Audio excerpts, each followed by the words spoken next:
किसी ने क्या खूब कहा है कि आप दौलत, दोस्त, पत्नी और पावर दोबारा हासिल कर सकते हैं, लेकिन अपनी बुद्धि को दोबारा हासिल नहीं कर सकते हैं। इसलिए हमें इसके महत्व को समझना चाहिए और इसके ऊपर लगातार काम भी करते रहना चाहिए। हमें खुद को याद दिलाते रहना चाहिए कि विजेता यानी विनर्स के पास अलग से कोई दिमाग नहीं होता, बल्कि वो अपने दिमाग को अलग बना लेते हैं। हाँ, ये बिल्कुल सच है कि आप भी अपने दिमाग को बिल्कुल अलग बना सकते हैं और फाइनेंशियल फ्रीडम पा सकते हैं। और इसके लिए आपको पहाड़ तोड़ने ऐसा कठिन काम नहीं करना है। आपको बस इस वीडियो के साथ इंसानी दिमाग के फाइनेंशियल मेंटल मॉडल्स को समझने की कोशिश करनी है। लाइफ में सफलता तक पहुंचने के अलग अलग रास्ते होते हैं, लेकिन एक रास्ता सबसे अच्छा होता है। वो ये है कि आपको फाइनेंशियल फ्रीडम के बारे में पता हो। इस चीज को बारीकी से समझने के लिए मैं आपको इस वीडियो में कई आइडियाज और तरीका बताऊंगा, जिसकी मदद से आप फाइनेंशियल प्रॉब्लम को बड़ी ही आसानी से खत्म कर सकते हैं। इस वीडियो में बताए गए चैप्टर्स की मदद से आप केवल 77 दिनों के अंदर खुद को फाइनेंशियल फ्रीडम और स्ट्रांग बना सकते हैं। इसके लिए आपको ज्यादा कुछ नहीं करना है, बस कुछ हैबिट्स फॉलो करना है और इस वीडियो को लास्ट तक देखते रहना है। तो चलिए बिना देरी के हम इस वीडियो को स्टार्ट करते हैं। Chapter 1, build a financial safety net. अपने फाइनेंस से जुड़ी चिंता कोई मामूली चिंता नहीं होती है। दुनिया में ऐसे बहुत से लोग हैं जिनकी जिंदगी पे लोन टू पे लोन चलती रहती है, जिसकी वजह से कई बार उनकी रातों की नींद तक भी गायब हो जाती है। इसलिए बहुत जरूरी हो जाता है कि हम मुश्किल समय के लिए कुछ पैसा बचा कर रखने की कोशिश करें। इसी फंड को इमरजेंसी फंड भी कहा जाता है। लेकिन कई लोगों के मन में सवाल रहता है कि आखिर कितना पैसा इमरजेंसी फंड में रखना चाहिए। इसका कोई सही जवाब नहीं है, लेकिन फिर भी आपके पास 3 से 6 महीने की सैलरी इमरजेंसी के तौर पर सेव रहनी चाहिए। इसी के साथ याद रखिएगा कि इमरजेंसी फंड को लग्जरी शौक के लिए खर्च नहीं करना है। ख्याल रखिएगा कि इमरजेंसी फंड को सेफ इन्वेस्टमेंट के तौर पर रखने की कोशिश करिए। ऐसा करने से आपको बेहतर ब्याज भी मिलता जाएगा। याद रखिएगा कि आपको इस फंड को फाइनेंशियल सेफ्टी नेट की तरह यूज करना है। मतलब साफ है कि जब तक सिचुएशन गंभीर न आए तब तक इस फंड को खर्च नहीं करना है। ये हो गया इस वीडियो का पहला चैप्टर कि आपको एक फाइनेंशियल सेफ्टी नेट बिल्ड करना है। Chapter 2, adopt good habits to avoid taking wrong financial decisions. Financial planning करते समय में हम आमतौर पर आमदनी के मुताबिक बचत और निवेश का फैसला करते हैं। एक्सपर्ट मानते हैं कि फाइनेंशियल प्लानिंग से पहले एक अहम बात फाइनेंशियल हैबिट्स को लेकर है, यानी हमें पैसे रुपए से जुड़ी अच्छी आदतें भी बनानी चाहिए, क्योंकि ये हमारे मनी मैनेजमेंट में काफी हेल्प करती हैं। पैसे रुपये से जुड़ी एक सबसे अच्छी हैबिट यह है कि हमें अपने संसाधनों यानी इनकम के दायरे में ही रहना चाहिए। आप कभी भी अपने खर्चे अपनी इनकम से बाहर न करें। इसी के साथ आमदनी के अलावा आपको अपने खर्चे ट्रैक करने चाहिए।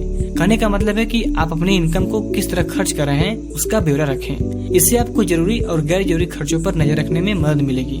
आज के समय में क्रेडिट कार्ड्स फाइनेंशियल ट्रांजैक्शन का बड़ा ही उपयोगी और लोकप्रिय तरीका बन चुका है, लेकिन हमें कोशिश करनी चाहिए कि हम शॉपिंग क्रेडिट कार्ड्स के बिना ही करें। इसका फायदा ये होता है कि आप उतनी ही शॉपिंग कर पाते हैं जितना आपके पास पैसा रहता है, और जब आप क्रेडिट कार्ड्स का यूज करते हैं तो उसमें पड़े पैसे से आप कुछ ज्यादा ही शॉपिंग करने लग जाते हैं। तो ऐसे में आपका पैसा बहुत ज्यादा ही खर्च हो जाता है। पैसे रुपये से जुड़ी एक अच्छी हैबिट यह भी है कि हमें अपनी इनकम खर्चों को लेकर एक बजट बनाना चाहिए और बजट बना के उस पर अमल भी करना चाहिए। आप चाहे नौकरी कर रहे हो या कोई कारोबार, हमेशा अपने लिए एक इमरजेंसी फंड बना कर रखें। अचानक अगर नौकरी या कारोबार में किसी तरह की दिक्कत आ जाती है तो यह फंड आपके रेगुलर खर्चों को पूरा करने में सक्षम होता है। यानी इमरजेंसी फंड मुसीबत के समय काफी मददगार होता है। इसे अपनी फाइनेंशियल हैबिट में अनिवार्य रूप से शामिल करें। Chapter 3, being frugal can improve financial health.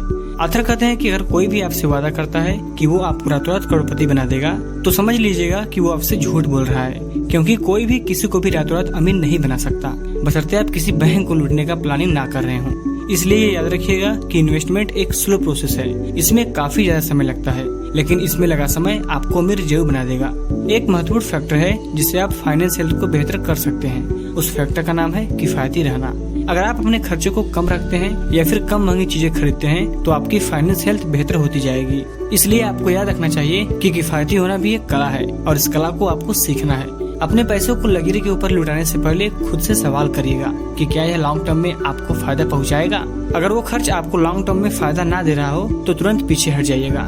इंसान अपनी लाइफ की काफी मोटी कमाई लग्जरी शौक में खर्च कर देता है। अगर आपके पास खूब सारा घूस का पैसा है तो आप आराम से फालतू का खर्च अफोर्ड कर सकते हैं, लेकिन अगर आपकी लाइफ पे लोन टू पे लोन चल रही है तो दुनिया को दिखाने के लिए शॉपिंग करना बंद कर दीजिए। इसी के साथ आपको बता दें कि ऐसे बहुत से लोग हैं जो ये सोचते हैं कि पैसा हाथों का मैल है और जिस वक्त जितना मिल रहा है लुटाते जाओ। यह सोच अच्छे खासे कमाओ लोगों की भी होती है। जहाँ 40 रुपए के छोले चावल से पेट भर सकता है, वहाँ वह 400 रुपए के पिज्जा में पैसे खर्च करते हैं। इस तरह के व्यक्ति अक्सर खुद को ही पैसों की तंगी तक लेकर जाते हैं। एक कहावत है कि जितनी चादर हो उतनी ही पैर फैलानी चाहिए। यह कहावत उन लोगों के लिए ही है जो कमाने से ज्यादा लुटाते हैं। अगर आपकी तनख्वाह 20,000 है और आपका खर्च 25,000 है तो जाहिर सी बात है कि आपको पैसे बचाने में मुश्किल होगी ही। आपको जरूरत है कि आप अपने खर्चों पर लगाम लगाना शुरू करें। इसलिए अगर आपको अपनी फाइनेंशियल सिचुएशन सुधारनी है तो आप किफायती बनिए, खर्च कम करिए, जितने में काम हो जाए उससे ज्यादा पैसे मत गवाइए। Chapter 4, try to increase your wealth. अगर आप किसी से वेल्थ बढ़ाने के बारे में सलाह मांगेंगे तो अधिकतर लोग आपको सॉलिड इन्वेस्टमेंट प्लान के बारे में बताने लगेंगे। लेकिन हमें समझना चाहिए कि केवल वेल्थ को सिक्योर करके ही इन्वेस्टिंग नहीं की जा सकती है, बल्कि आपको रोजमर्रा के कैश को हैंडल करना भी सीखना होगा। इसकी वजह से भी आप अपने फाइनेंस को मजबूत बना सकते हैं। सबसे पहले क्रेडिट कार्ड्स का सही इस्तेमाल करना सीखिए।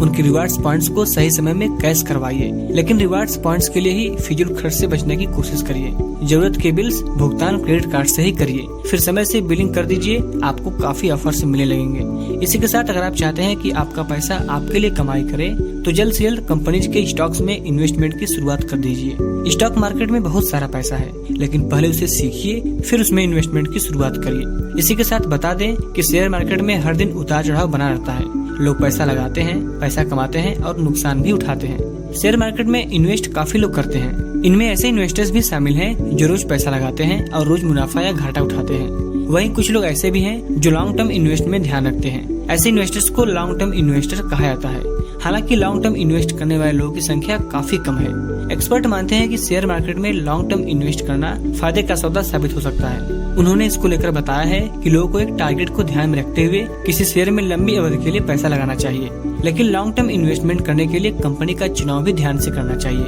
किसी भी कंपनी में लंबे समय की हिस्सेदारी लेते वक्त कंपनी की मौजूदा स्थिति, उसका प्रॉफिट लॉस, कंपनी का काम, उसके प्रमोटर्स आदि के बारे में पूरी जानकारी होनी चाहिए और इन जानकारी से जब आप संतुष्ट हो जाएं, तब आप उस कंपनी में इन्वेस्ट कर सकते हैं। Chapter 5, start planning for the future from today itself. अधिकतर ऐसा देखा जाता है कि लोग कमाने के साथ पहले घर और गाड़ी के बारे में सोचते हैं।